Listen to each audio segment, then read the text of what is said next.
Ladies and gentlemen, as a courtesy to the other members of the audience and the graduates, we ask that all cellular telephones be turned off. Also, please take a moment to notice the exit closest to you in the event of an emergency. Exits are on the upper and lower levels at each end of the arena.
Please rise and remain standing for the academic procession.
Will the audience and graduates please be seated?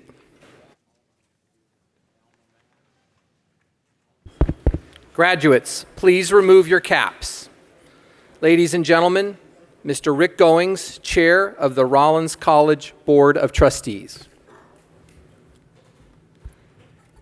Good morning, everyone. It's a pleasure to welcome you here on this very special day, and want to welcome also your families and your friends. We'll begin with the invocation by our Dean of Religious and Spiritual Life, Sean Garvey. Reverend?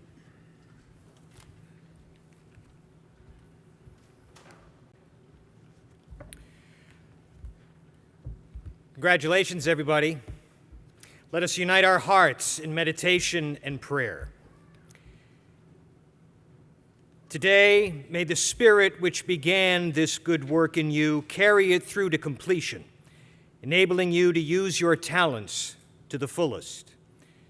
May the Spirit give you the grace to make wise choices and to be faithful to your communities, always confident in the support of those who love you. May the Spirit bless you with discomfort at easy answers, half-truths, and superficial relationships, so that you will dive deep within your heart. May the Spirit bless you with anger at injustice, oppression, and the exploitation of people, so that you will work for justice, equality, and peace. May the Spirit bless you with tears to shed for those who suffer from pain, rejection, starvation, and war, so that you will reach out your hand to comfort them and change their pain into joy. May the Spirit bless you with the foolishness to think that you can make a difference in the world, so that you will do things which others tell you cannot be done. May your integrity be a gift to the world, and may the Spirit be with you always. Amen. Thank you, Reverend Garvey. Please join me in welcoming President Grant Cornwell, who will preside over this wonderful ceremony this morning.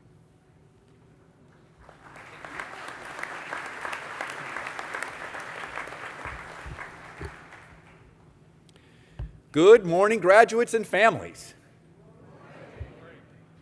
Graduates, we are so proud of your achievements, and we know that you're proud of the quality of your Crummer education. The Crummer Graduate School of Business is recognized for graduate business education that is personal, innovative, and global, with a focus on ethical leadership. Not surprisingly, many Crummer graduates are among America's top corporate executives and entrepreneurs. Our faculty are internationally distinguished and have guided you with passion for the field and a personal investment in your development. Our mission is to educate for global citizenship and responsible leadership, and that is as critical for success in executive offices and boardrooms as it is in public services, the sciences, and the arts. I find you absolutely inspiring, and you have my highest respect, and I could not be more proud of you. Newly armed with your degrees, you'll be challenged by an uncertain global environment and by renewed calls for ethical leadership in business, both national and global. We hope that your Crummer education has provided you with the skills and values that will enable you to play a role in reaffirming public trust in business, in government, in nonprofit organizations, and reaffirming trust in leadership. Nothing would please us more than for you to make a difference in the world at the same time you are developing your successful careers. Many of the world's most pressing problems will be solved by entrepreneurs and business leaders, and you will be part of that leadership. I'd like to share a few thoughts from a source perhaps unlikely for commencement exercises at a graduate school of business, our own Mr. Rogers. Generations of children learned his lessons of kindness and compassion and gentle acceptance of life's difficulties. Mr. Rogers' neighborhood was open, accepting, and welcoming. Today, as you enter the next phase of your career, I commend the ethics of Mr. Rogers to you. They're a Rollins ethics. He and the characters on his show modeled a kind of humanity where difficult matters could be engaged with honesty and sensitivity and openness. They modeled patience, taking time in life to respect the worth of human relationships. They modeled the art of listening instead of approaching every conversation as an opportunity to press your own point of view. Above all, they modeled the most basic kind of respect necessary for a democratic civil society, and that is a respect for the equal worth of all persons of all backgrounds and identities. These are the skills essential for business leadership. Mr. Rogers once said, there are 3 ways to ultimate success. The first way is to be kind. The second way is to be kind. And the third way is to be kind.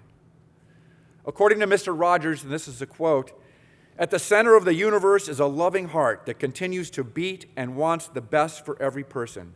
Anything we can do to help foster the intellect and spirit and emotional growth of our fellow human beings, that is our job. Those of us who have this particular vision must continue against all odds. Life is for service. Life is for service. Mr. Rogers encountered this exhortation inscribed on a plaque as a student at Rollins College, where it still stands.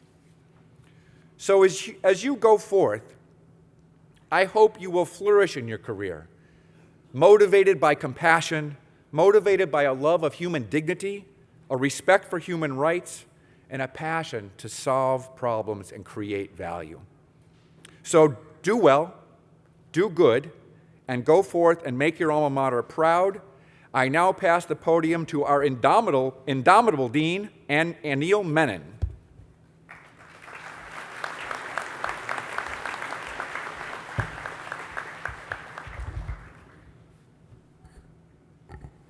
I got to get this down. He's 6'6" or 6'10" or something like that. Good morning. That was not very inspiring. Are you excited? You guys are graduating. So can we go a little louder? There you go. I am excited to be here. This is my first year as the dean. I've been here 9 months, so this is my inauguration in some ways, my commencement. And I'm excited to be here. What I thought I would do is picking up on President Cornwell's comments, and I will come back again. Thank you again, President Cornwell. Provost Don Davison, Chairman of our Board of Trustees, Reg Goings, and all the other faculty and board members who are here, parents, let me say that again, parents and family, thank you, and to the students. What I'd like to do is pick up where President Cornwell left off by just adding one more superpower to what I believe you should all try to at least develop over your career and over your life, which is a sense of gratitude. If you can live with a sense of gratitude for everything that happens to you, both the good and the bad, you will become better, both as a person and as a leader. This is one thing that I should say, because as you go forward, people will talk to you about having mentors. I have succeeded to a certain extent because I had great mentors. But having great mentors means you have great gratitude towards your mentors, so you give back to the mentors and try to add more value to them. Reg Goings, every morning when I talk to him or whenever he sends me a note, first sentence is add value. Anybody who works with Reg Goings will say your purpose in life should be to add value. So I would just start with that to just add to President Cornwell's comments. What I want to do, though, I want to talk to you about business education and the role of business, and why, after 23 years of being in executive positions at IBM, Cisco, at the World Economic Forum, why did I come back as a dean of a business school, and why to Crummer?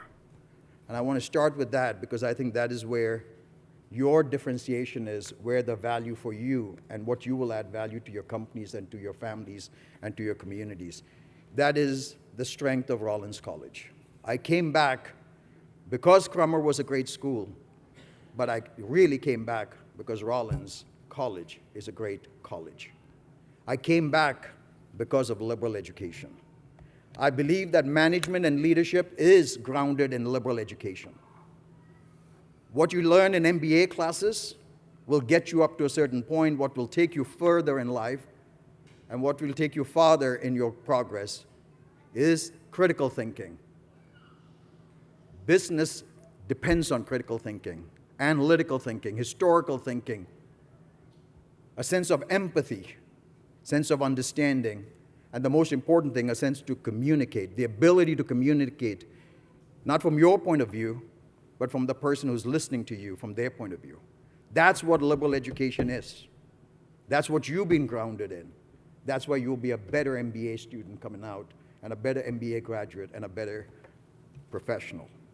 So this is an important point that I live every day, and I hope you will also live every day, and you will defend it every day. Liberal education needs you to stand up for it and explain what it is and what it is not. What you hear is not liberal education, the criticisms. What you see in thinking is liberal education, and that's what you've been grounded in. So let me move on next to why liberal education is important in the world that you will move into. When I graduated, I was living in Moore's Law. Some of you know what Moore's Law was in computing, and that is the basis of everything that we have in the IT industry. You're going to be moving out into the Wong's Law, Jensen Huang of NVIDIA's law, and that is the generative AI world that you will be moving into. And with the progress, which our commencement speaker, one of the most important VCs driving two of the most important companies in Silicon Valley, he'll speak to that, Greg Hill. Generative AI is going to commoditize a lot of the things that we consider to be the difference in financial planning, investment, and elsewhere. Well, one thing that cannot be commoditized is your thinking, is your ability to communicate, is your strategic capabilities that comes from your liberal education. So hold on to your liberal arts, hold on to your liberal education, and keep developing it, keep coming back so that you can build on it. I want to end my comments by just talking a little bit about Crummer MBA. What is the purpose of a Crummer MBA? Or should be? And hopefully you'll remember this and live this. As President Conwell said, you have received a great education in business education, and some of the faculty sitting behind me have educated you well. I know that. But the most important thing you should remember when you walk out is that business is about creating economic value and social impact. It is not or, it is an and. It should be designed into your business model. So how would you do that? And I want to tell you how you might do that is just go back to the base, go back to the basics of Adam Smith when he said, capitalism will survive and grow and prosper if you remember to create value and you take care of your local communities. So I want to start by saying, think like a business owner. How many of the parents out here is a business owner, an individual business owner, privately?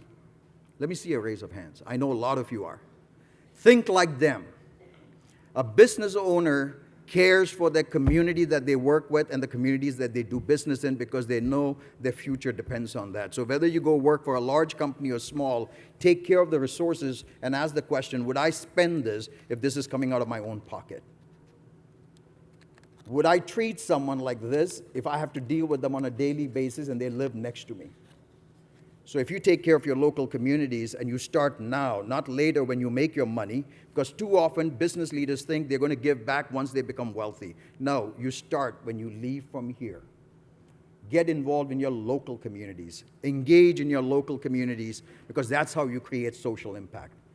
Getting involved in a superficial manner in a global thing where you won't have an impact may make you feel good, but if you want to have an impact, get involved in your local communities. Get involved in your church. Get involved in your temples. Get involved in your not-for-profits in your neighborhood. So with that, what I do want to say is that when you leave here, you're not carrying a Crummer brand or a Rollins brand. You are the Crummer brand. We are because of you and the ones who came before you. So live that every day, and remember, you have an obligation back to the family. Who you are, what you are, is a gift to you from your family and your loved ones and your teachers. What you do with your life from here on is your gift back to them. So remember, you have a huge obligation, not just to yourself, but to the community you live in and to the friends, peers, and the companies and the families you're part of. So where does that leave us? Stay engaged with Crummer. Stay engaged with Rollins. Challenge us to be always relevant. Challenge us to do better for you as you progress in your career. Get engaged. Come back often. We are here for you. Thank you.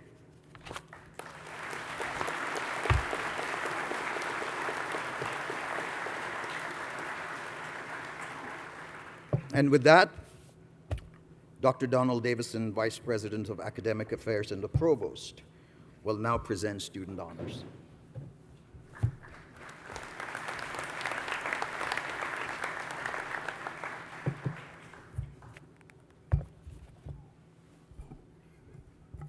Thank you, Dean Menon. Good morning, and congratulations to our Crummer graduates, and congratulations to your families who supported you through this journey. It is now my honor to present this year's Student Achievement Awards. The Crummer Graduate School of Business offers 3 different MBA programs. Each year, the school graduates 2 classes of Early Advantage MBA students, 1 class of Executive MBA students, and 2 classes of Professional MBA students.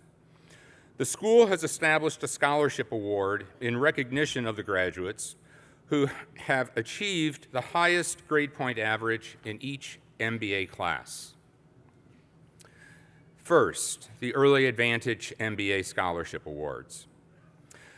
Early Advantage MBA classes 41 and 42 are graduating at this time. For EAMBA class 41, in recognition of maintaining the highest academic standards in pursuit of the MBA degree, we are pleased to present and welcome to the stage the Early Advantage MBA Scholarship Awards to Marissa Faris and Charles Petrino.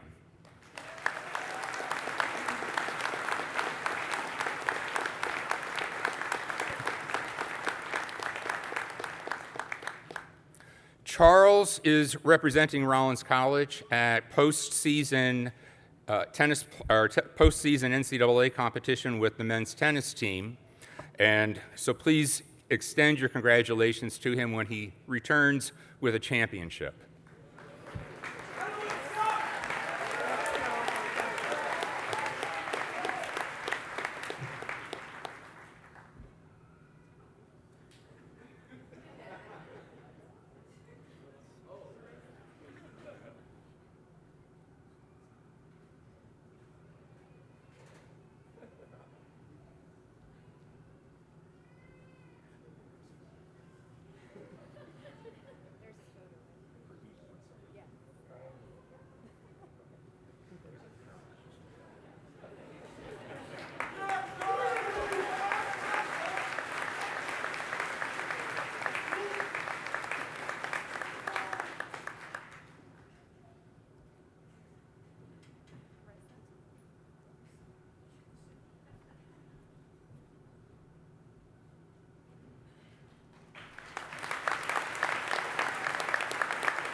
I am pleased to present and welcome to the stage the Early Advantage MBA Class 42 Scholarship Award to Brian Campbell and Melanie Garcia.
The Dr. Claudio Millman Scholarship Award is presented on behalf of a brilliant scholar and beloved faculty member. In his honor, the school has renamed the Professional MBA Scholarship Award to recognize him. For Professional MBA Class 65, I am pleased to present and welcome to the stage the Dr. Claudio Millman Scholarship Award to Irina Karp.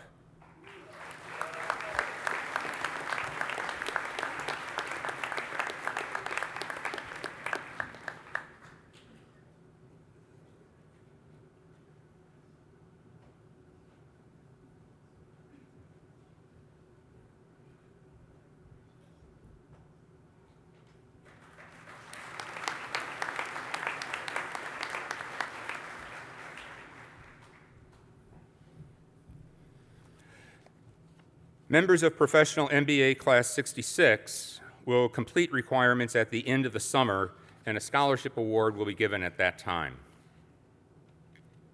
The Executive MBA Scholarship Award. In recognition of maintaining the highest academic standards in pursuit of the MBA degree, we are pleased to present and welcome to the stage the Executive MBA Class 43 Scholarship Award to Andrew Neal.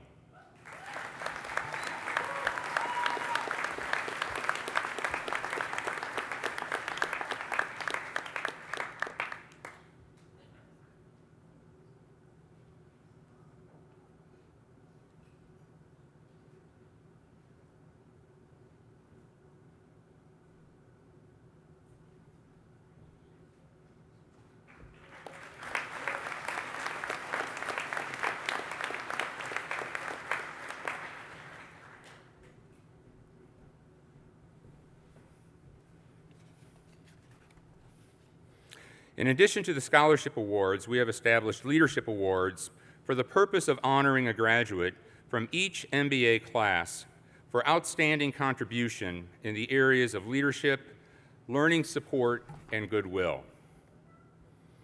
Established in 1971, the John C. Myers Award is given annually to candidates from the Early Advantaged MBA program in recognition of outstanding service and leadership.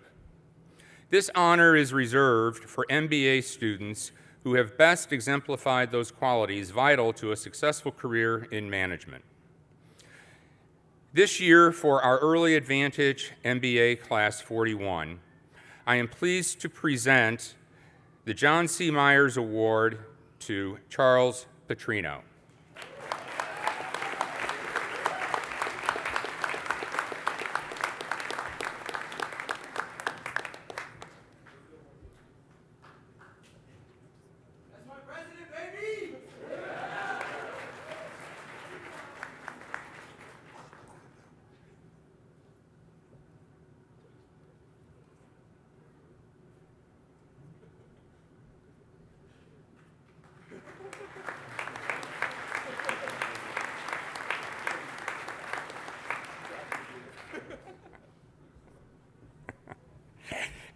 Excuse me. And for the Early Advantage Class 42, to Sarah Mabius.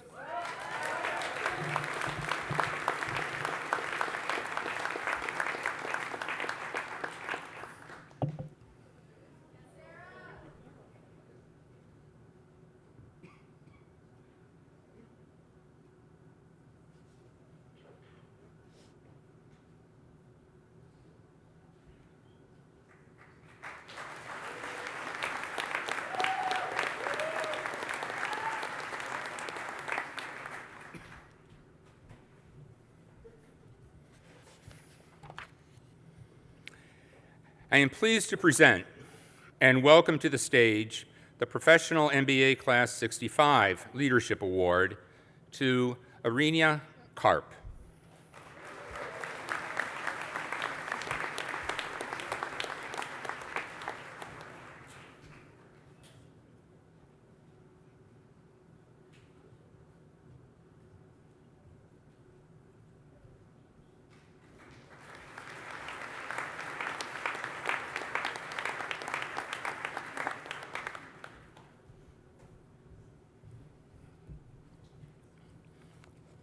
For the PMBA Class 66 Leadership Award, I am pleased to present and welcome to the stage Delroy Alexander Waugh.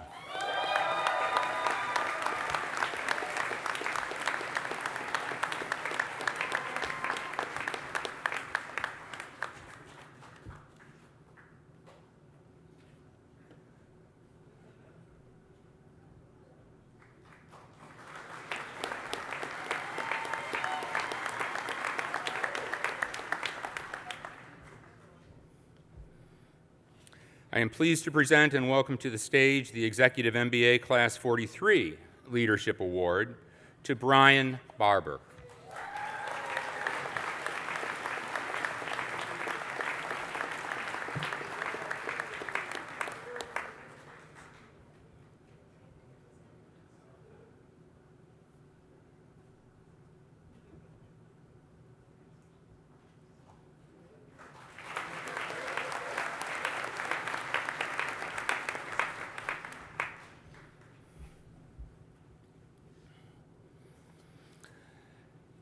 The Center for Leadership Development offers programs designed to develop ethical and responsible leaders.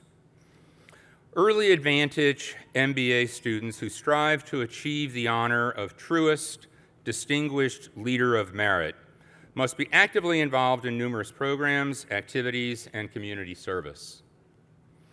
In their second year, they submit a comprehensive portfolio, an updated leadership development plan reflecting their leadership growth, to a committee of local business leaders. Finalists make a formal presentation to the committee, which chooses 2 leaders of merit and the recipient of the top award, the truest distinguished leader of merit. As I call your name, please stand to be recognized. This year's recipient of the Leader of Merit is Valeria Hernandez Grisanti.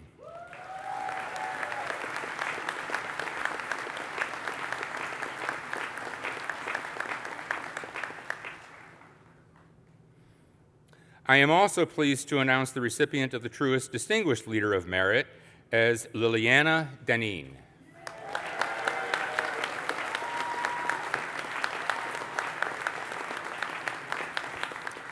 Congratulations. The Entrepreneurial Scholar of Distinction designation recognizes Crummer MBA students who have successfully completed an immersive entrepreneurial experience focused on the earlier stages of entrepreneurial startup, due diligence, and finance. Entrepreneurial Scholars of Distinction participate in a competitive selection process and are provided a hands-on experience either as fellows with the Center for Advanced Entrepreneurship or with one of our program partners, Venvelo, and their portfolio companies and Rollins Moving Services. Would the following students please stand to be recognized for their accomplishments in this program? Chase Benton.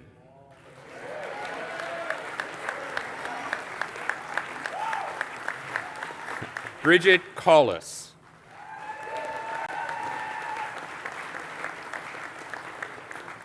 Marissa Faris.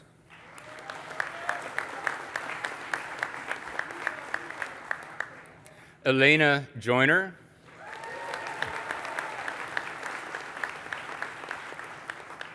Angelina Kurisator.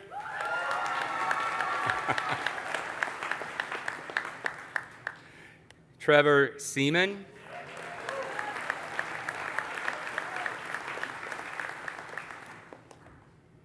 And Andrew Spencer.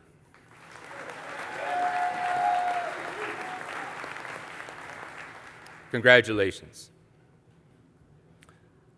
The Dr. Edward Moses Distinguished Finance Award was established in 2010 in memory of the beloved former dean and finance faculty member.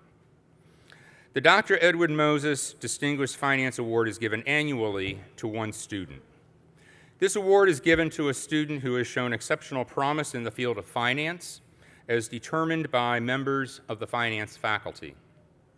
I am pleased to welcome to the stage James Bryant Kinnian.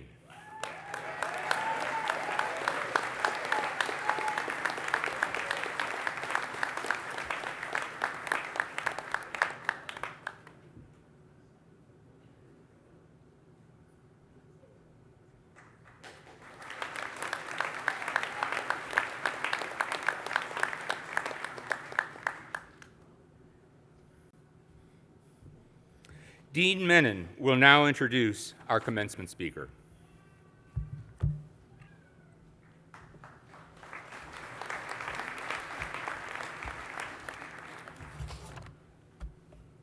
Hello again. This is one of the more exciting things that I can do, not only as a dean, but for you, is to introduce you to the hottest young VC in Silicon Valley today. Some say the next Sequoia. That is Greg Hill. Greg is in extreme demand, but he flew back to be here to speak to you because I think that's who he is. But before I do that, Greg, you have accomplished a lot in your career, and I'm going to speak to a little bit of it, not all of it. But one of the most important things that you may have are sitting right there. So if you don't mind, Stephanie, Mehta, Loudon, and Palmer, if you would just stand up and be recognized as probably the best thing that Greg has done.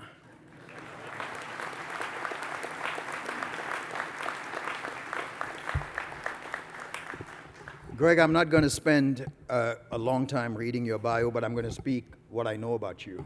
And I've spent a little bit of time. We've become friends now, but there's a lot more. Greg, I want to tell you a little bit. At the age of 8, he was picked up by Nick Bollettieri as one of the most promising tennis players around. Not only was he in Nick Bollettieri's tennis camp, along with other great tennis players that you've heard of, seen, he was considered to be one of the better ones. He was going to be better than Agassi, better than the other players that went on to play tennis. He lived with Nick Bollettieri at his house because Nick said, "You need to be here so that I can watch you all the time." In 1998, at the age of 18, he was the #1 tennis recruit in America, and he chose to go to USC over Stanford. But at the age of 21, he was in a very bad accident, and his career ended. Now, what would most people do at that point? Well, he did what everybody else said, and he said to me, I was depressed for about a year or two. Then I said, I'm moving on. And he built a career, a very successful career, in real estate, thoroughbred racing, and then he moved on to VC. So I want to speak to why he is the hottest VC out there in the area of quantum and Gen AI. He founded Parkway Ventures with his old friend from college, Jesse Coors, from Columbia University, and they founded a company that they sold at a god-awful amount. But then Jesse and the others moved on, and then they started this fund called Parkway Ventures up in New York. Greg lives here in Winter Park, but he works in New York and in Silicon Valley. Two of the hottest companies today in Silicon Valley, one was on 60 Minutes last week, called Figure AI, on AI-driven humanoids, robots. It's the largest VC lead in the history of VC, at $2.6 billion. 30 years ago, to the day, he was on 60 Minutes again when he was a 16 or 14-year-old tennis player. So 30 years later, he comes back on 60 Minutes as one of the biggest names in Silicon Valley with Figure AI. Brett Hadcock, the founder, says, I will not work with any other VC except Jesse and Greg. Now, that's good enough for a career. But then he goes on, how many of you have heard of Sandbox AQ, the spin-out from Google? He was the lead investor in that. When they came out at $4 billion, that was a big deal. But now they've just closed for you can't talk about it, but it's many, many, many times larger than that. So, Greg, you have accomplished a lot, and you have a long way ahead of you, and you're going to do a lot more. But most importantly, we are very grateful that you are here to talk to our students and to our family and to us on your ideas of leadership, how you overcome challenges, and how you have come back. So thank you again, Greg.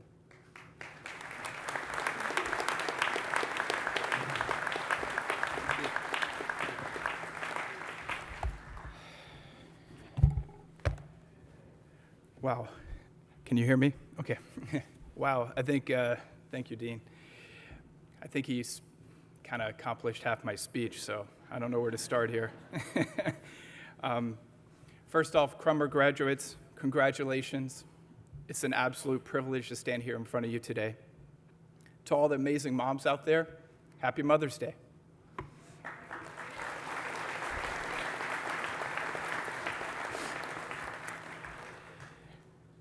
Crummer graduates, let's begin by expressing our deepest gratitude to President Cornwell. Thank you. Dean Menon,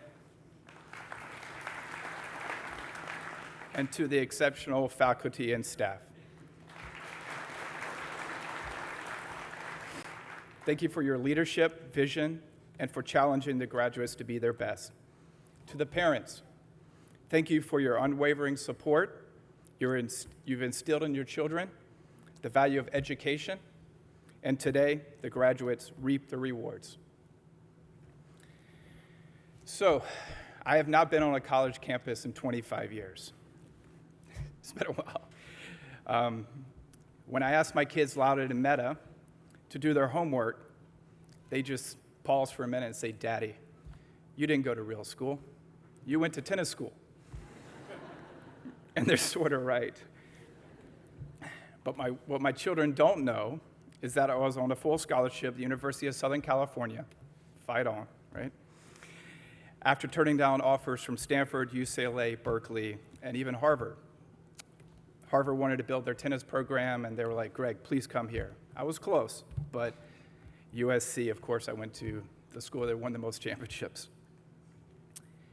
My path to this stage isn't exactly textbook. I came from a very small town in North Carolina where no one ever leaves, and tennis does not exist. I was born to teenage parents who really had to figure out life. Excuse me for a minute. When I showed up, my parents were both very poor.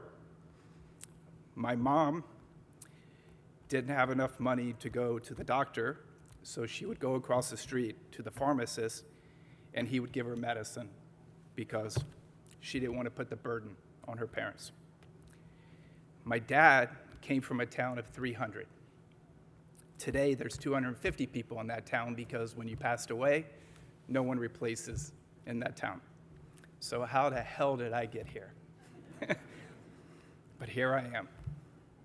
It's remarkable. Dean Menon wants me to speak about the fire that makes me relentless. Well, I'm not like most people. I'll be honest about that. I'm super locked in, which is most of the time. I have to admit, I'm a little crazy. My wife will attest to that. But it's what made me one of the best tennis players in the world at an early age, and now I am on track to being one of the best venture capitalists in the world, and maybe ever.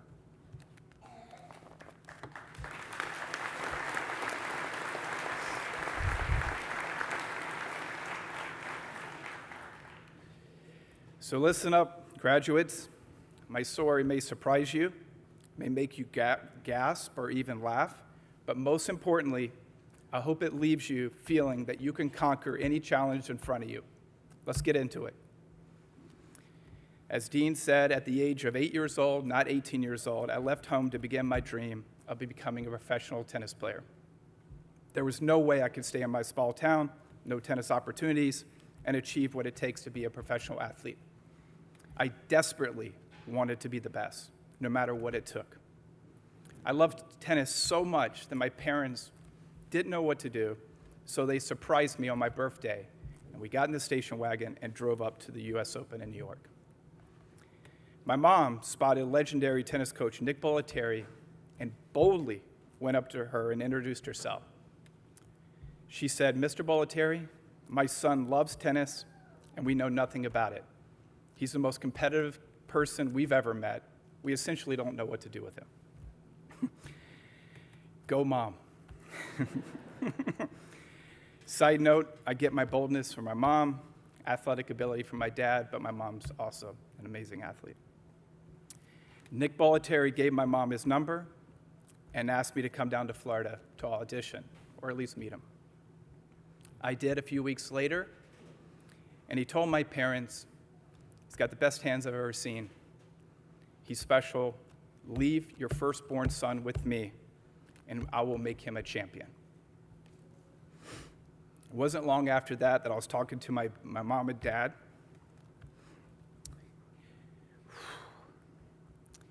Sorry. I haven't spoken about this in a long time. And my dad said to me, he said, "Son, I'll let you go down there. But you got to do two things for me." He said, "First thing, I want you to work harder than anyone at the academy, every day. And the second thing is, never call home upset, because you know your mom will pull you out of the academy." Thank God we didn't have cell phones back then. With the payphone, anyway. Different times. So I went to Nick Bollettieri's tennis academy, and boy, was it a pressure cooker. A lot of expectations on me. I was Nick's boy. You know, it's really hard when someone thinks you're so great and you have to live up to it every single day. I think I had maybe a tougher experience and also easier at the same time at the academy, because I wasn't just one of the academy kids, I was the academy kid. And I had to be kind of perfect all the time, and that's what Nick expected from me. We were all expected to hit 1,000 balls a day, 7 days a week. It demanded mental toughness and a ruthlessness to win. So my childhood lazy bike rides were replaced by unending tennis drills and pressure-filled matches. Friends came and went in a furious, fast pace of tournament play. My life became about discipline, about achieving perfection, about travel, sleeping in hotels, never having a home-cooked meal. But that's the life I chose, one marked by strife, commitment, and often an all-consuming loneliness, because dreams require sacrifice. Don't let anyone ever tell you differently. So I was now on the cusp of breaking into the professional ranks. I was fortunate I'd already been able to play in some big tournaments. I'm sure Charles would tell you he understands the wild cards. IMG and Bollettieri gave me wild cards in some huge tournaments, and Tommy Haas and I got to play in those tournaments. But now I'm on the cusp of actually breaking in to the professional ranks. And I left my tennis match in a devastating car crash, accident that just ruined and changed everything. The sacrifice, the loneliness culminated in a single brutal moment. My world, the one I put my heart into, vanished. Dark times. The pain was real emotionally and physically. It took me 10 years to get out of pain. So imagine all that hard work, the endless drills and competition, the lonely nights, all gone. But here's the thing. I could have given up, but you know what they say about hitting rock bottom? It has the best view for figuring out your next move. No childhood home to retreat to, no safety net. It was all on me. So I did what any self-respecting future venture capitalist would do. I pivoted. The skills I learned, focus, discipline, the killer instinct to win, those didn't vanish with my backhand. I poured them all into a new game, the game of business. Every growing practice session became countless emails, phone calls, and meetings. I was determined to dominate the world of startups, fueled by my grit to rewrite my future and invest in myself. So graduates, how do you invest in yourself and become the next big thing? Here's the playbook for achieving your dreams. Number 1, mental toughness. Sacrifices today, success tomorrow. Look, graduates, let's be honest. The world is full of distractions. That weekend getaway, a television full of shows, movies to stream, late night at the bar with your friends. It's incredibly tempting. But here's the secret sauce of success: laser focus, mental toughness, delayed gratification. The ability to make decisions others don't want to make. Create a life that excites you to wake up to every morning, and one that you've truly earned. Pave your own path and earn that trip to Paris or St. Bart's. When you go there and you're on the flight over, think to yourself with a smile, I am so proud of myself. I've earned it.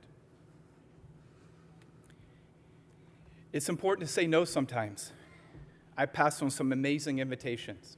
Because of my childhood, because of what I had done, a lot of people wanted me around. Richard Branson's Necker Island. Richard wanted me to go. Kate Hudson's annual Halloween party.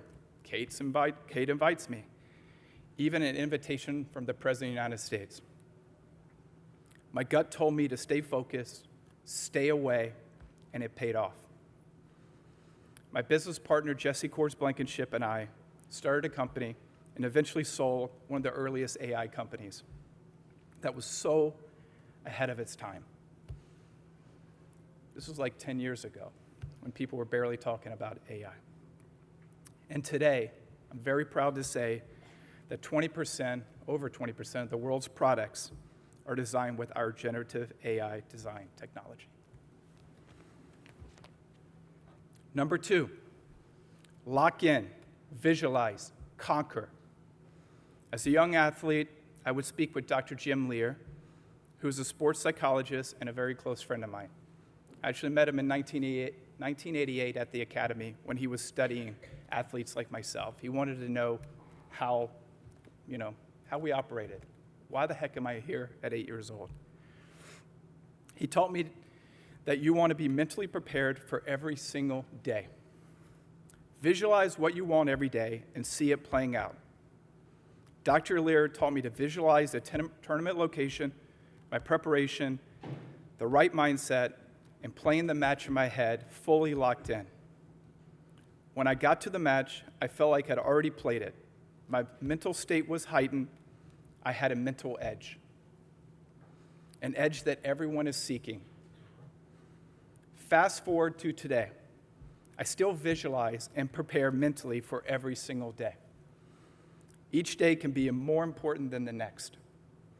I visualize my board meetings, the expression on people's faces as they read my email before I hit send, the tone of a business call before I dial, the outcomes of an exit, and I visualize my future goals and see myself reaching those goals.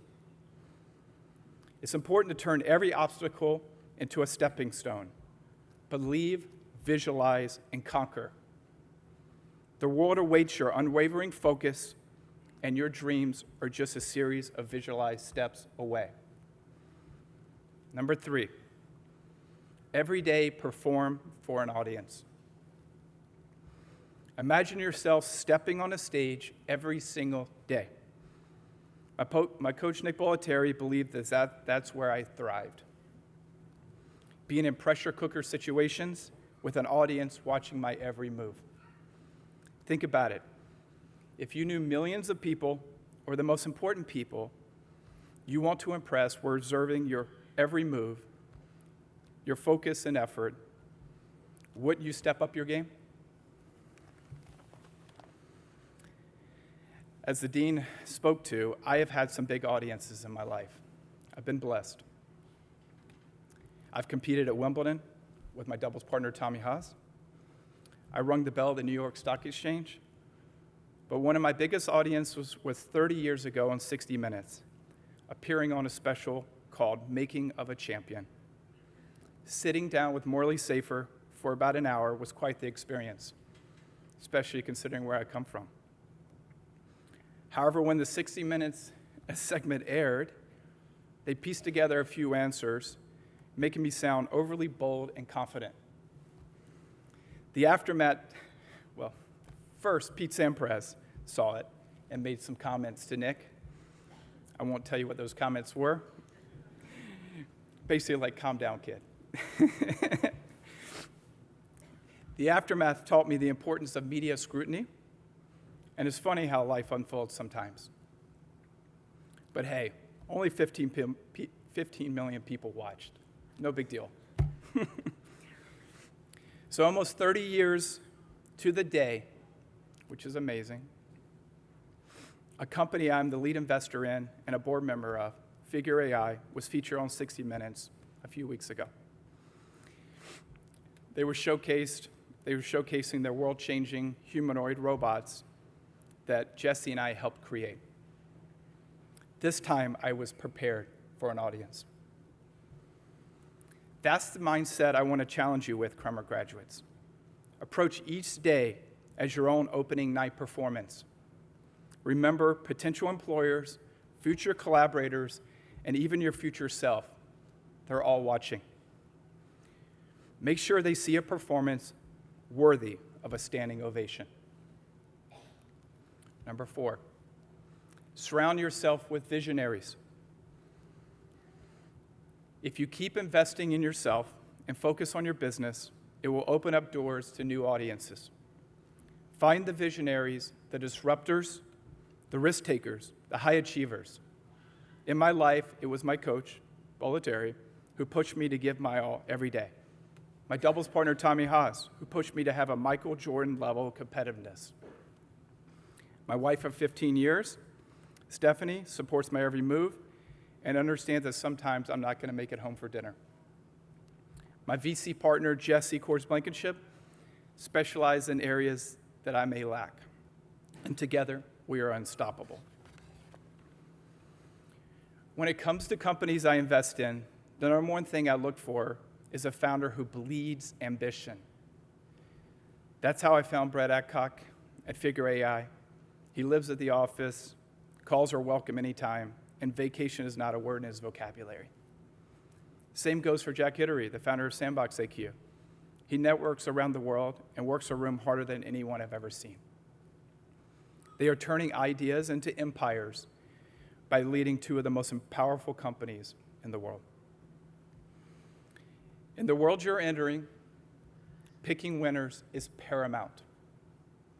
Identify the people who are crushing it in your chosen field, the ones who exude passion and relentless drive. Build relationships with them. Learn from their triumphs and failures. They'll be your mentors, your sounding board, and your inspiration. Remember, the company you keep shapes your trajectory. Invest in yourself by investing in the people who will shape it with you. Choose wisely, Crummer graduates. I'm here to tell you that the 9-to-5 grind is so last decade. You're the side hustle revolutionaries, the makers and the shakers. You're the green tech innovators, the impact entrepreneurs, the content creators, the trendsetters, CEOs of the future you're building. Forget the endless scroll. You're the disruptors, the generation with the audacity to discover the unimaginable. It is time to engineer the future your parents couldn't even dream of.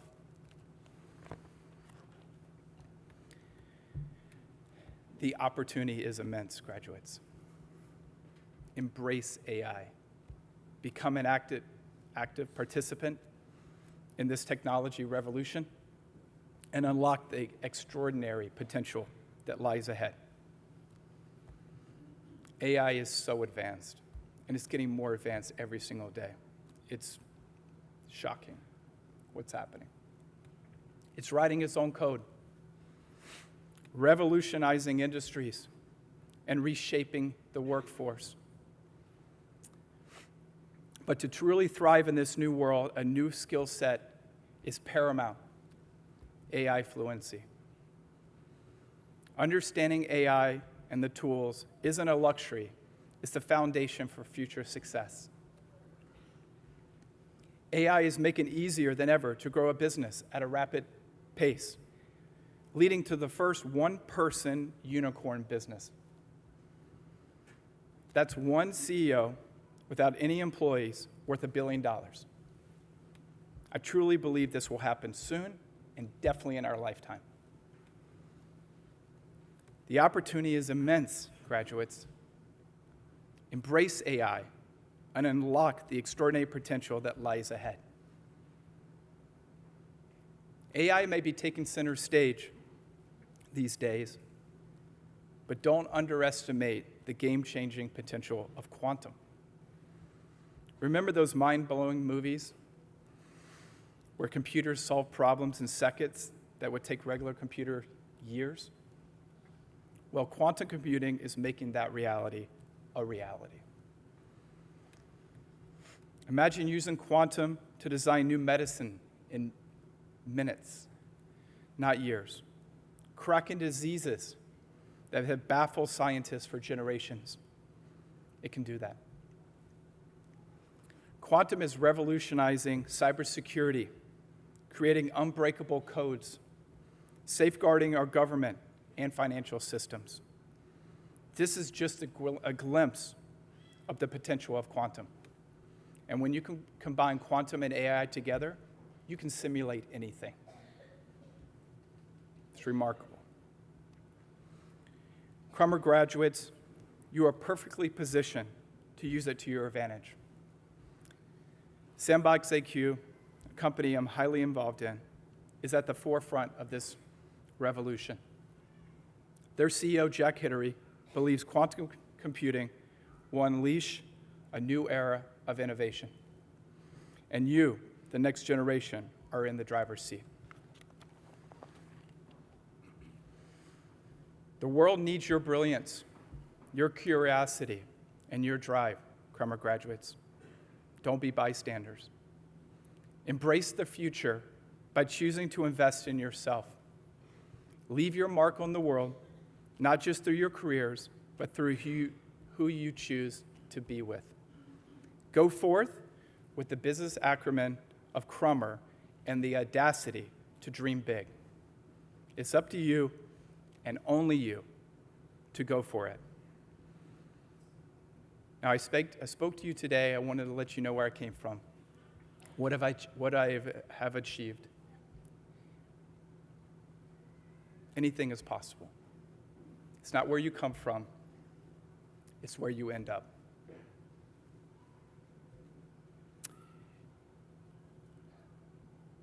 Yeah. Don't know how to close this speech. But just to say, your parents, your grandparents, a lot of people through the years have that sacrifice for you. You owe it to yourself to be the best version of yourself.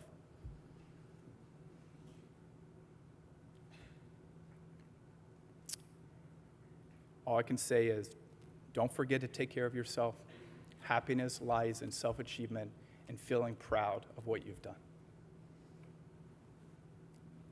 It's 24 hours, 7 days a week. Your parents want you to be happy, but it's up to you to find that happiness and success. Go forth, Crummer graduates. You can do it.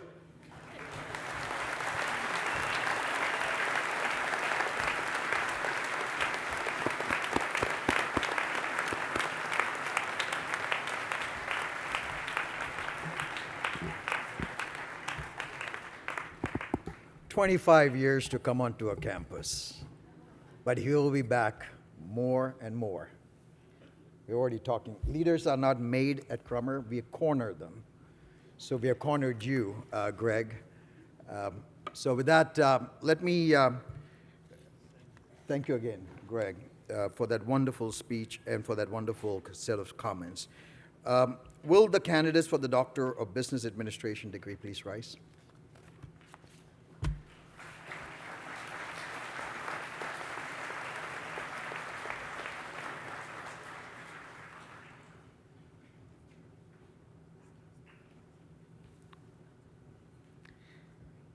I now have the honor of presenting to you the candidates who have completed the requirements for graduation and have been recommended by the faculty for the degree of Business Administration.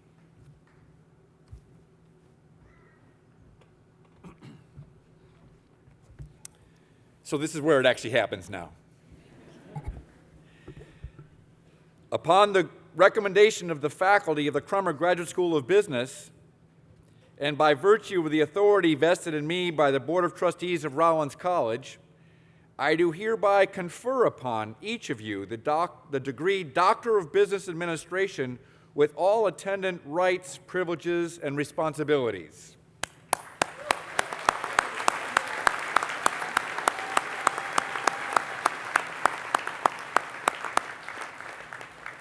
As Dr. Kyle Meyer calls each of your names and that of your chair, you come forward to be hooded and accept your diploma. At that time, we invite your friends and family to stand and be recognized.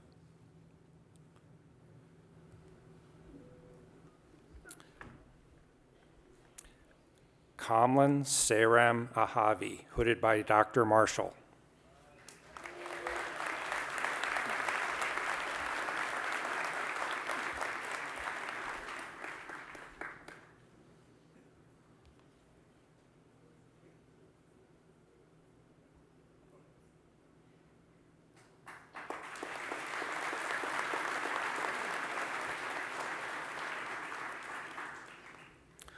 Duragnis Rivera Bradshaw, hooded by Dr. Yench.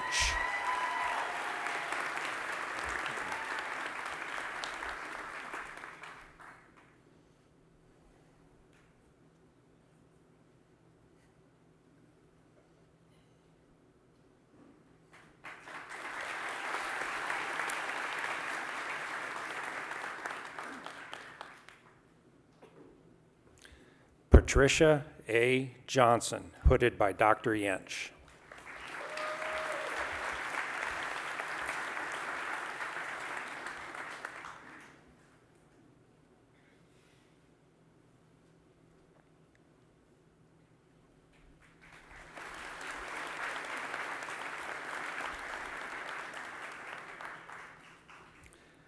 Ivan Lopez Morales, graduating with honors, hooded by Dr. Killian.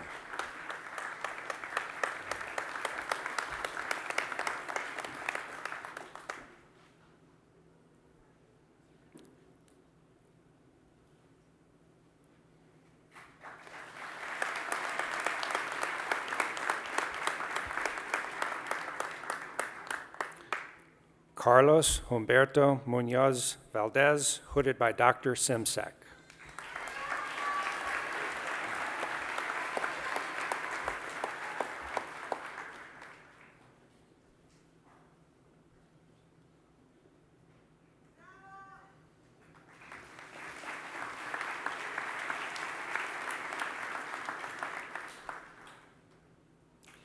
David Ben Scherer, hooded by Dr. Ford. Jakob.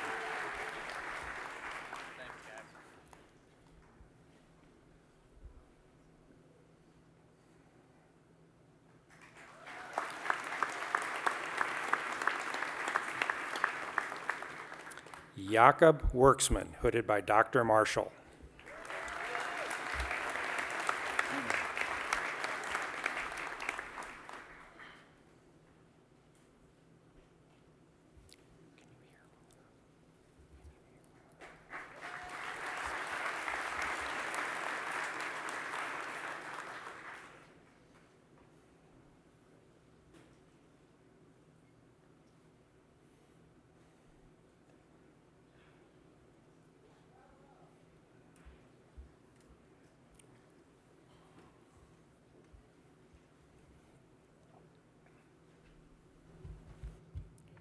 Will the candidates for the Master of Business Administration degrees please rise?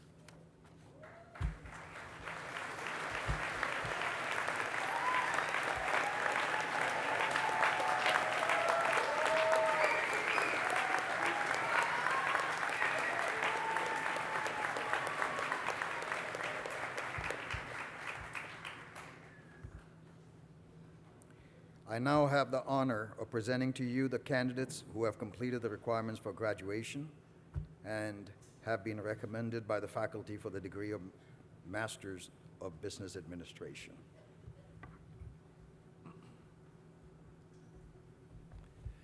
And now, upon the recommendation of the faculty of the Crummer Graduate School of Business and by virtue of the authority vested in me by the Board of Trustees of Rollins College, I do hereby confer upon each of you the degree Master of Business Administration with all attendant rights, privileges, and responsibilities.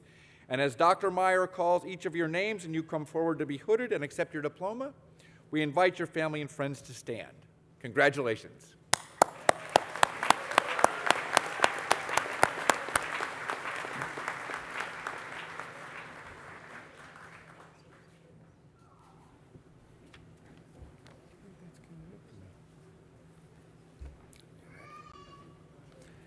Ryan Maxwell Astley.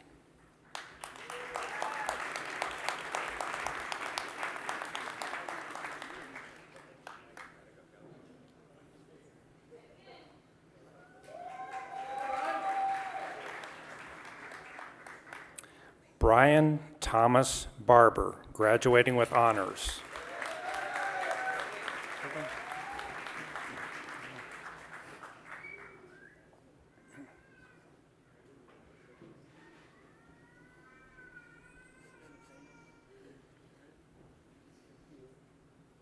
Nathaniel Peter Barrett.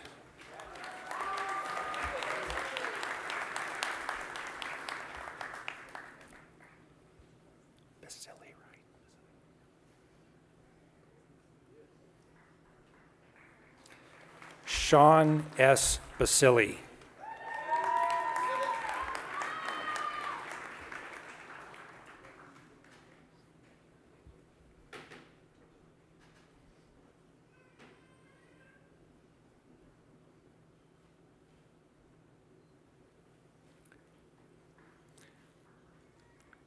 Chase Bales Benton, graduating with honors.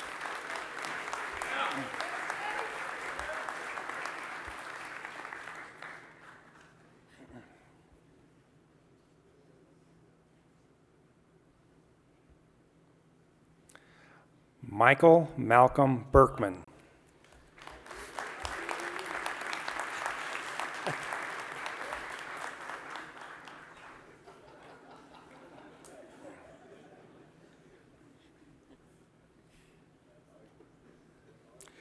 Peter Dimmitt Buell, Jr.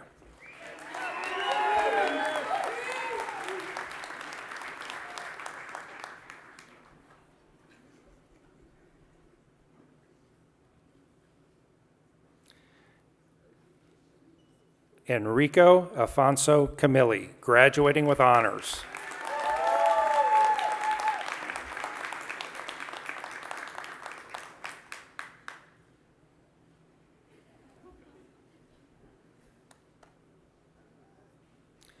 Brian Joseph Campbell, graduating with honors.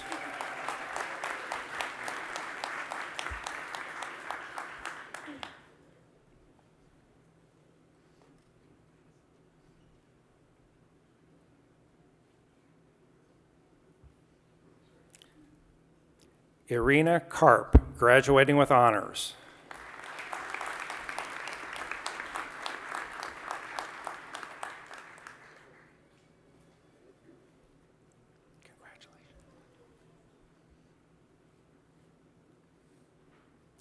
Bridget Schuyler Collis, graduating with honors.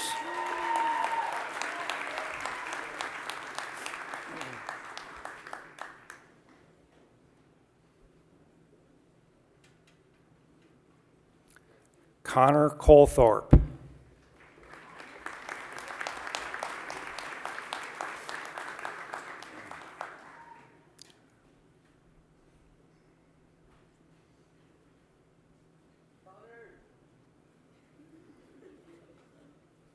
Fabian Cook, Jr.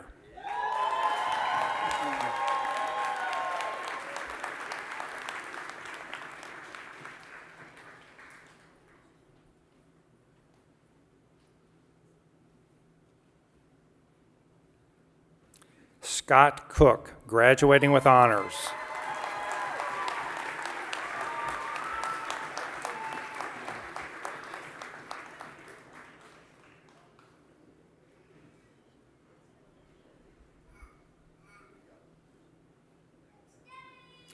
Michael James Cullen.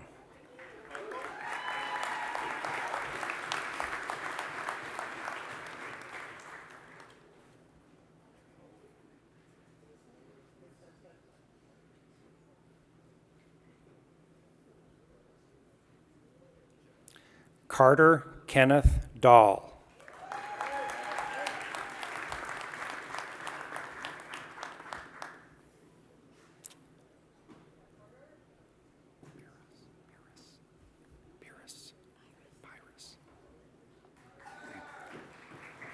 Liliana Rose Byrus Deneen, graduating with honors.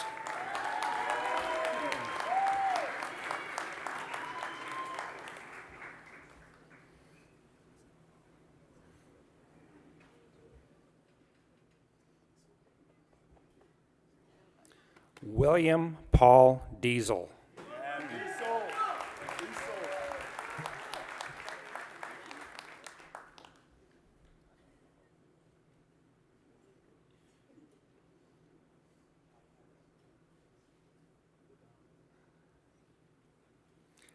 Colin Diviak.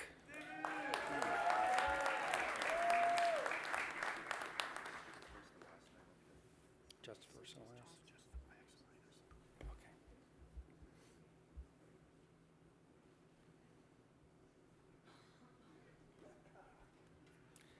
Axel Einerson, graduating with honors.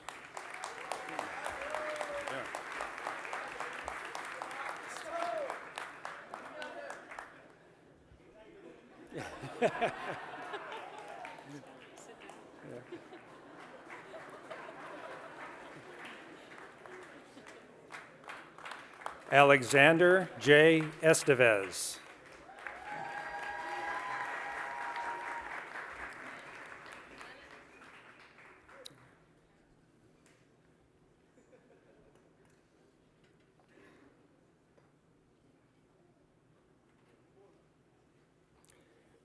Dylan Ferris.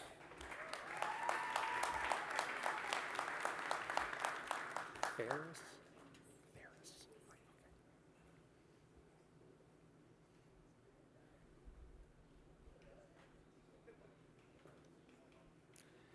Marissa Ferris, graduating with honors.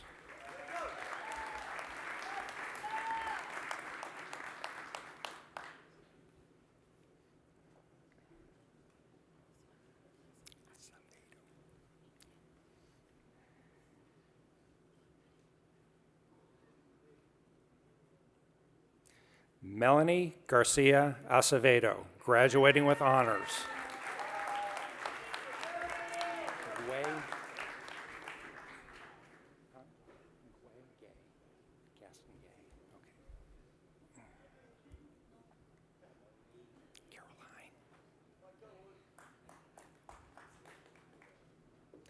Caroline Gastongay.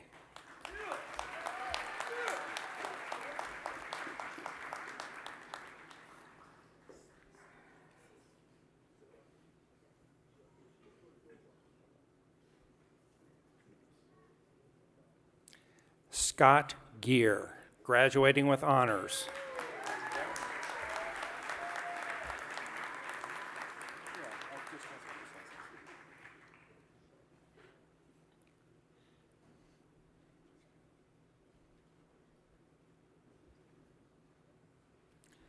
Aaron Gimmel.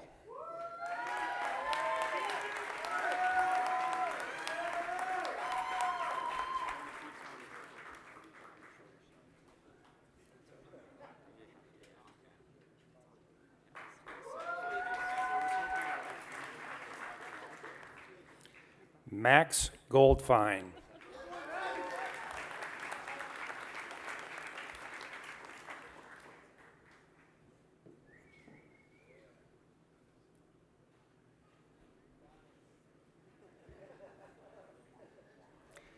Caitlin Groves, graduating with honors.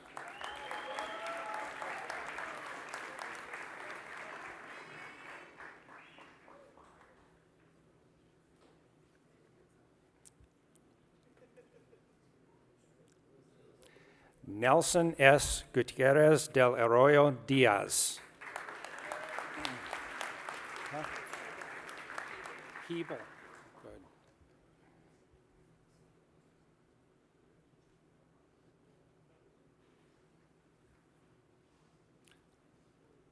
Nicole Alexandra Hebel.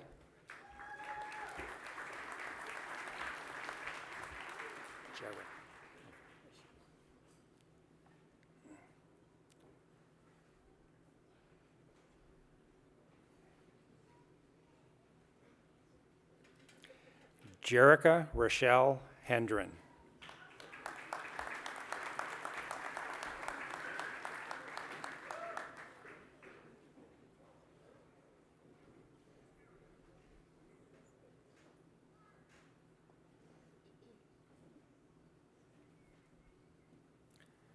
Laura P. Hernandez.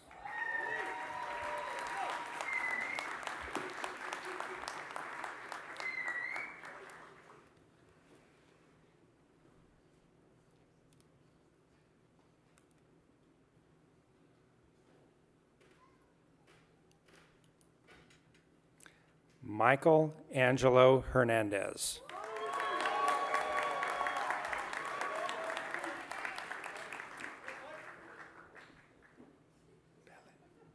Bellin.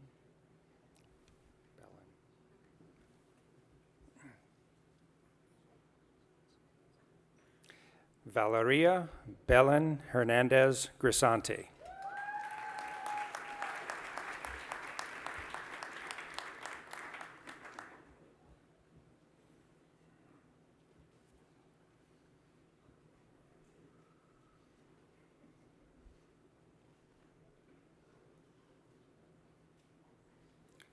David Troy Jackson.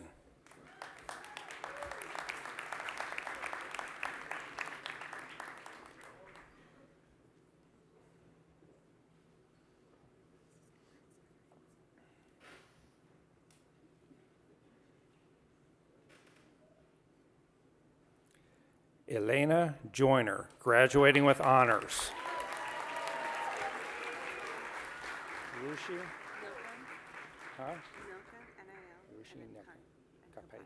Rushi Nilkan. Way to go, Elena. Yeah. Rushi Nilkanth Kapadia.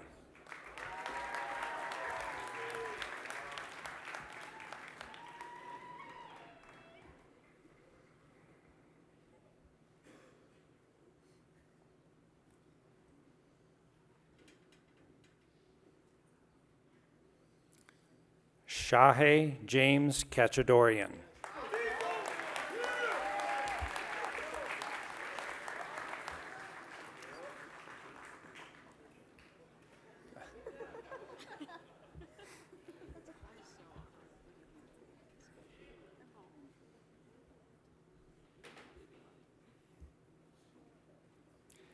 Angelina M. Corasader, graduating with honors.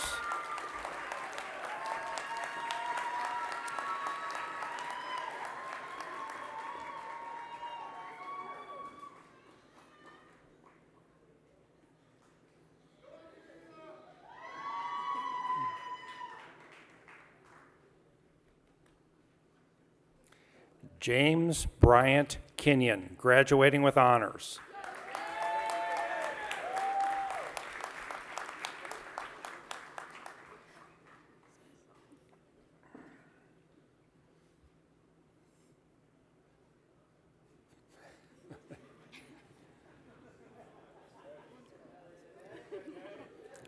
Kaylee Ann Klatt.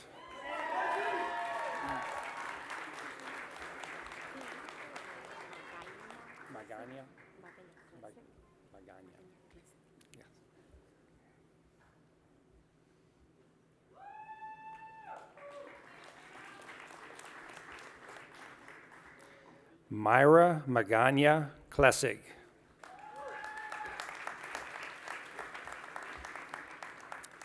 Jansen or Chris Jansen?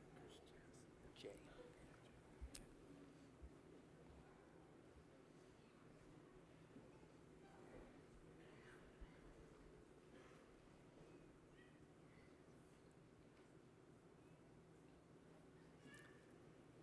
Elvar Rod Christiansen.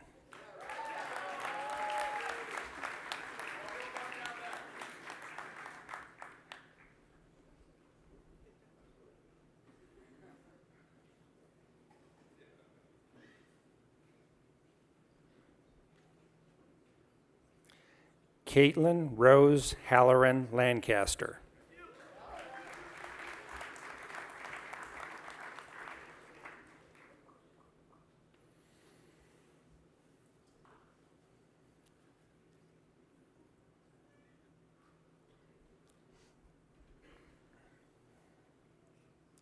Lloyd Lorenzo Lathrop.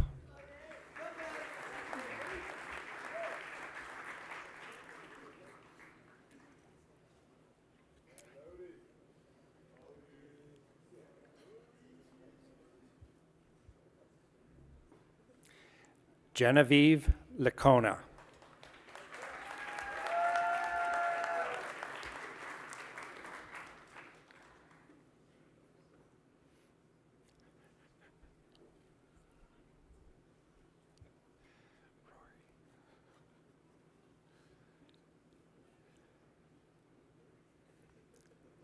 Benjamin Stephen Lincourt, graduating with honors.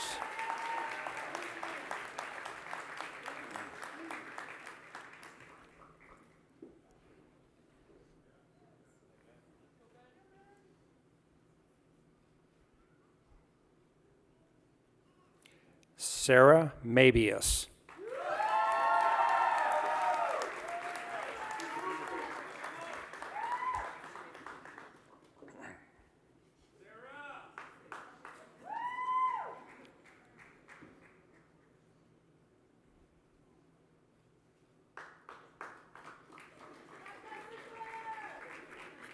Rory Hutchinson McLeod, graduating with honors.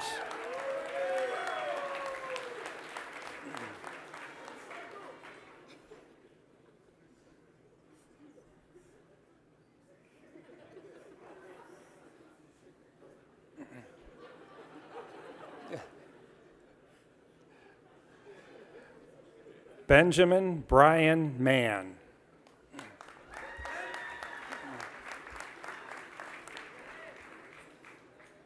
Fabiana Martinez Reyes.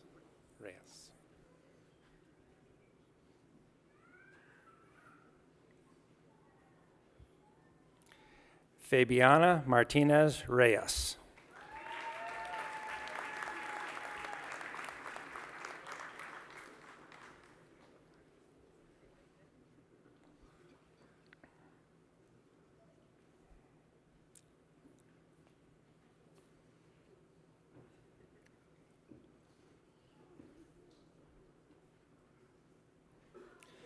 Isabel Ariana Martinov, graduating with honors.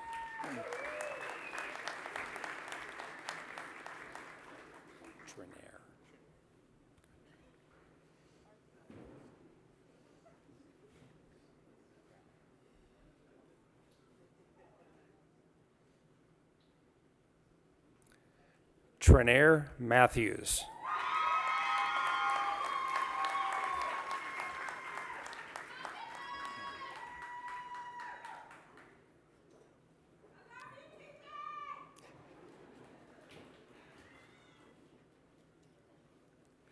Catherine Miller Mitchell.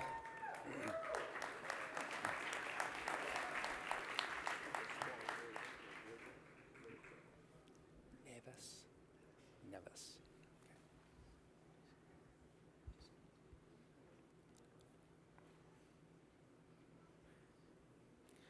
Arthur Nevis Montenegro.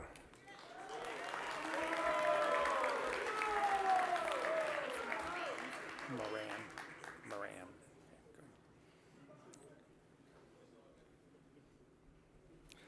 Natalie Ann Moran, graduating with honors. Oh, sorry, thought they were done. Now, Natalie Ann Moran, graduating with honors.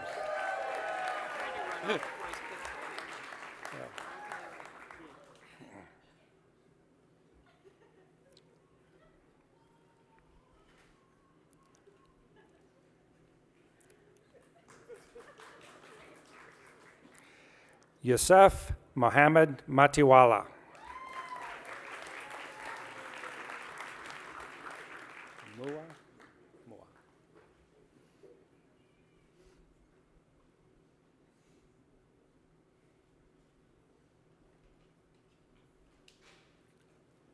Jarrell Mua.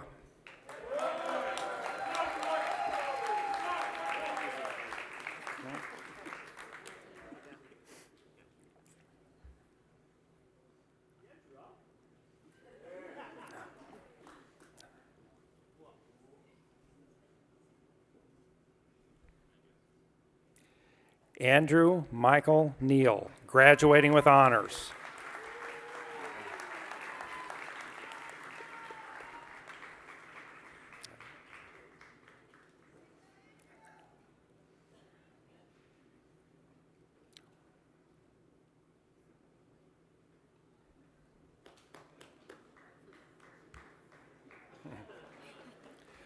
Robert O'Hara III.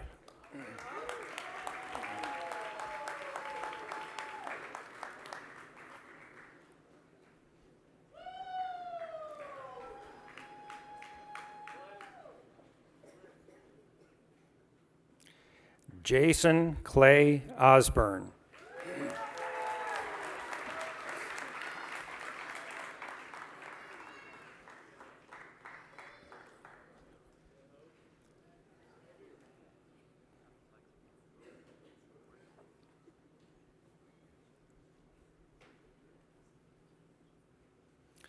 Hogan Michael Palmer.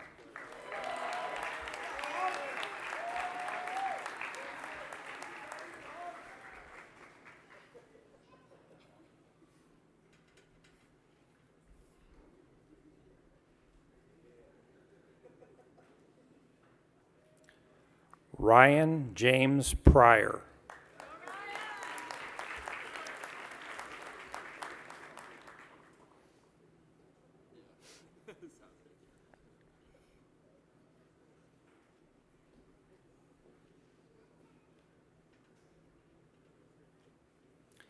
Charles Petrino, graduating with honors.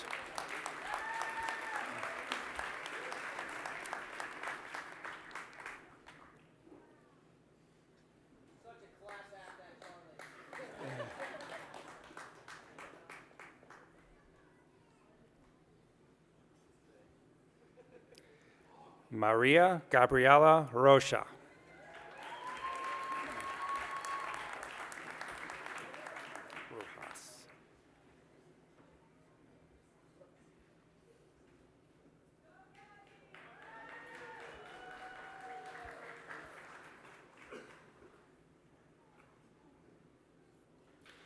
Nicholas Rojas.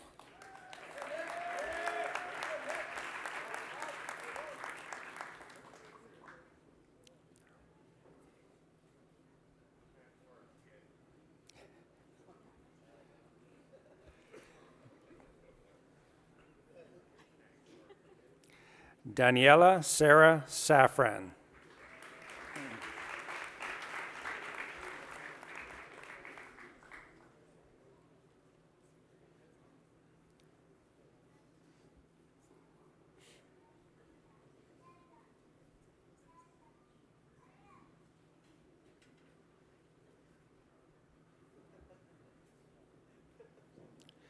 Daniela Scavino.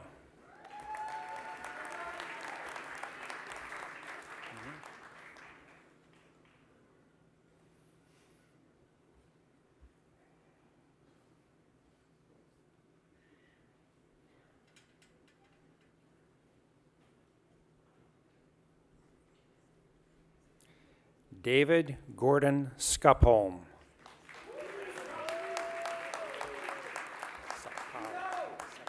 Seppala.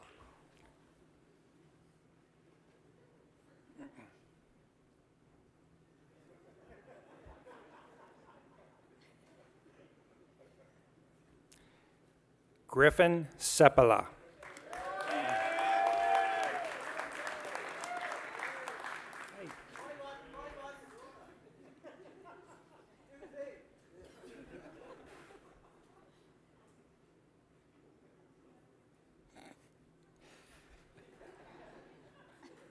Almost got me again.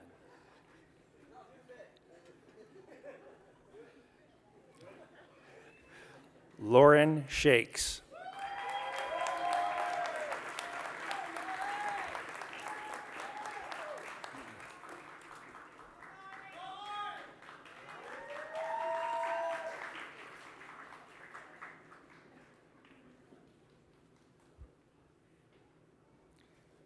Trevor Seaman.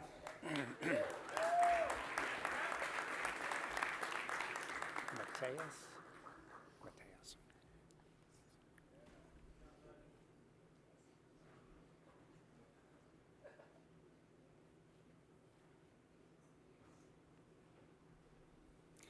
Mateus Silveira, graduating with honors.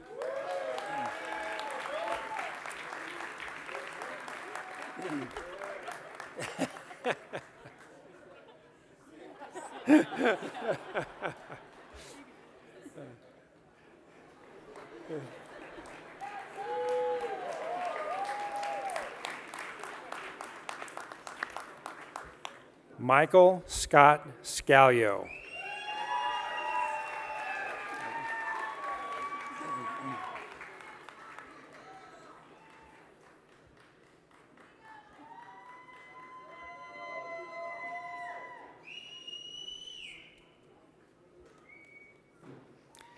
Andrew Justin Spencer.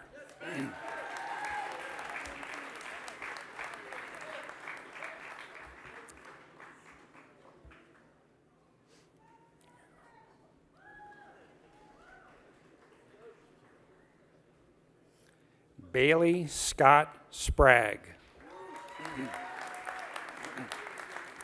Vadim.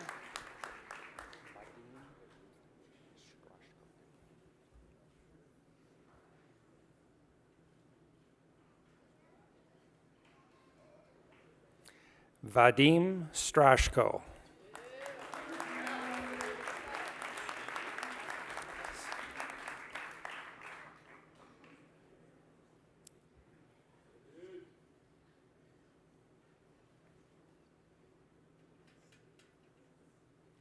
Matthew John Svoboda.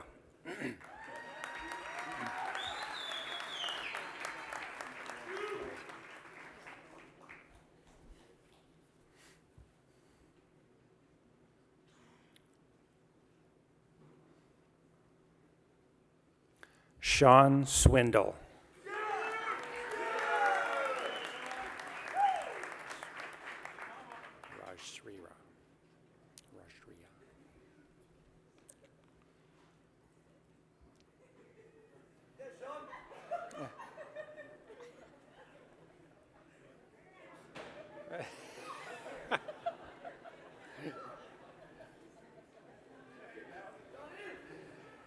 Rashtriya Tope.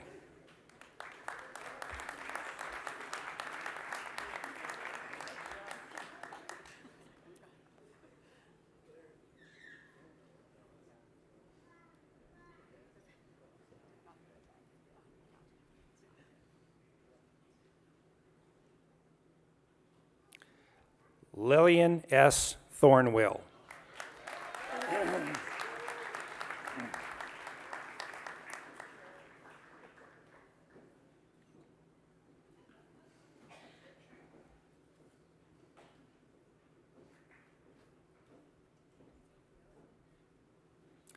Don Tran.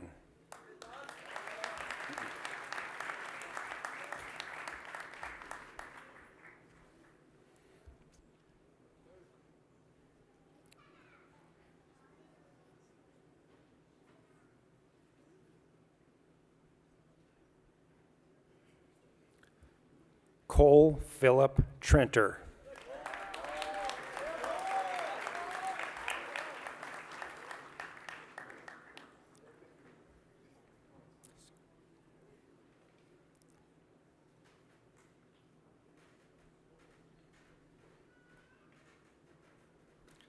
Nazar Yanek Saruk.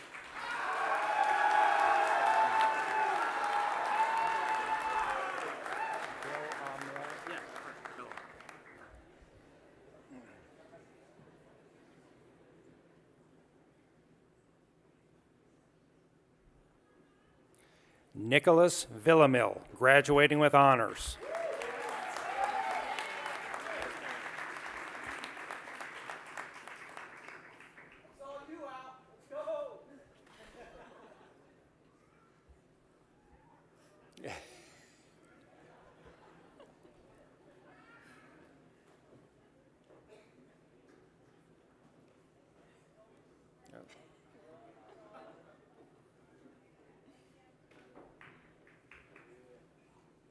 Bradley Vincent.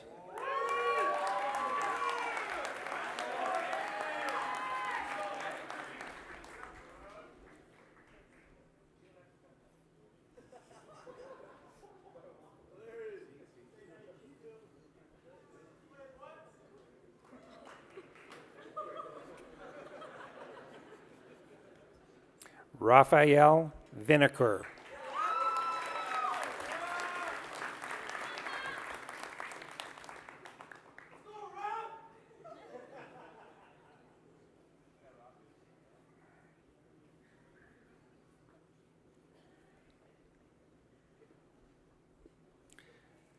Delroy Alexander Hua II.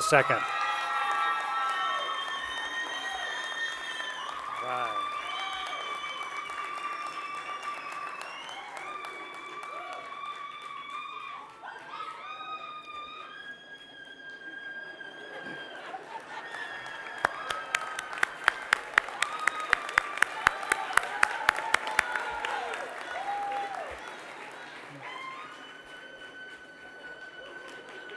Zane Williams.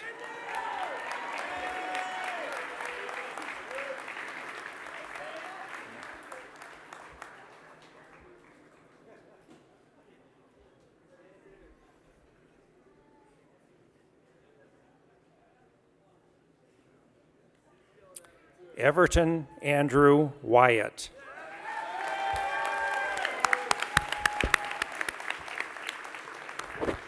Got it.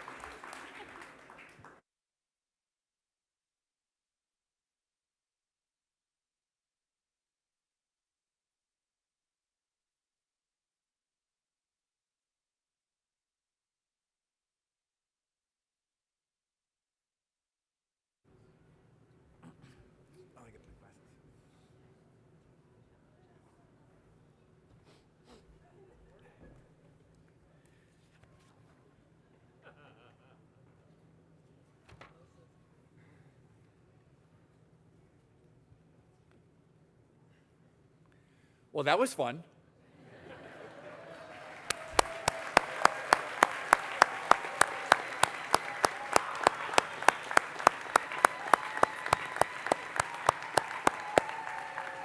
So graduates, if you would and face your family and your faculty and give them a round of applause.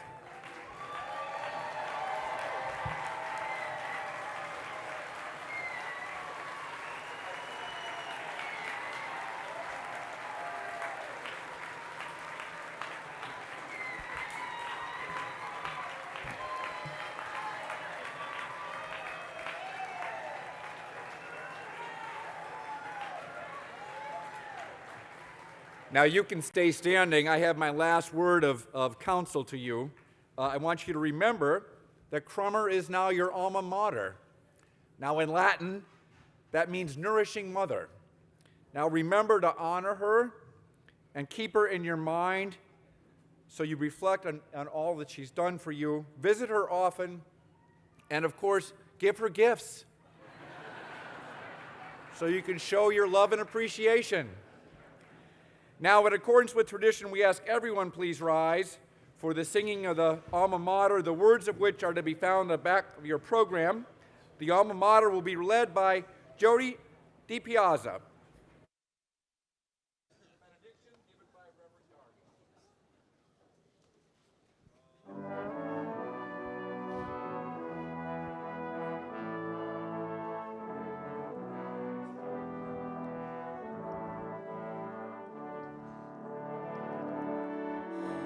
Rollins College alma mater, let there be light, let there be light, as citizens and leaders now responsible for all, we'll soon extend our global bow and greet the future's call.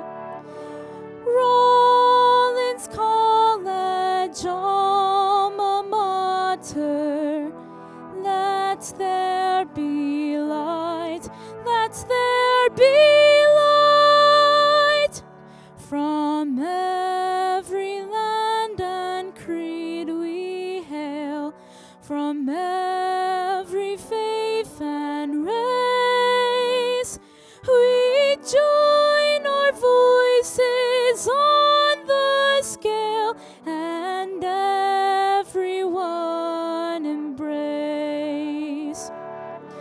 Rollins College alma mater, let there be light, let there be light. Now that our overture is done, our minds and voices clear, we'll take our gifts in unison and flourish without fear. Rollins College alma mater, let there be light, let there be light.